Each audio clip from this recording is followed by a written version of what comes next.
Maja. Maja. Ką veikia? Maja. Tačiau teisininkai politikės idėją išjuokė.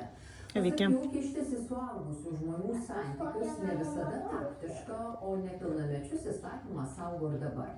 Tačiau politikė sako, Lietuva turi kraujomaišą kriminalizuoti, kaip tą padariusios kai kurios kitos šalys. Ministrė Aurelijos tęsia.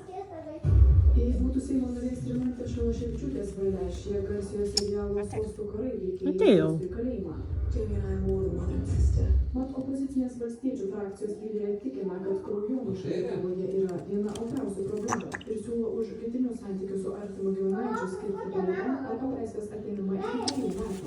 Ir būtent kraujomaiša savanoriškų sutikimų, tai iš tikrųjų ne visada būna tie sutikimai savanoriški. Tačiau teisininkai tokią idėją aršiai kritikuoja. Kalbėti apie kažkokį tai bausmę seksualinių nusikaltimų yra tiesiog nesolidus Seimo nariui, man atrodo, ir rodo paprasčiausiai arba visišką nepasirengimą teikiant tokį projektą ir atmestinį darbą, arba kitas variantas prieš rinkiminius reikalus. Pagal baudžiamąjį kodeksą savanoriški lytiniai santykiai tarp giminaičių ir nenusikaltimas. Aš tiesiog net nesugalvoju pagrindo, kodėl visuomenė turėtų norėti kištis į žmonių privatų gyvenimą. Tačiau Šalaševičiūtė tikina, kad šis naujas įstatymas galėtų apsaugoti vaikus nuo seksualinio išnaudojimo šeimoje. Mat anot politikės, dažnai vaikus seksualiai išnaudoja jų artimieji. Per 3 metus nuo nukentėjai yra beveik 1000 vaikų ir 42% iš jų nukentėję nuo artimų asmenų, tėvų,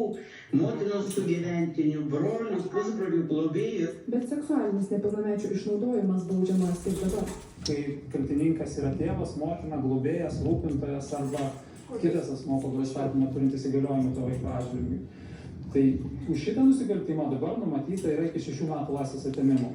Ką siūlo projekto iniciatoriai, kad iki 3 metų. Vaiko teisių gynėjai tikina pastebėję, kad nors smurto prieš vaikus skaičiai auga, pati problema Lietuvoje nyksta.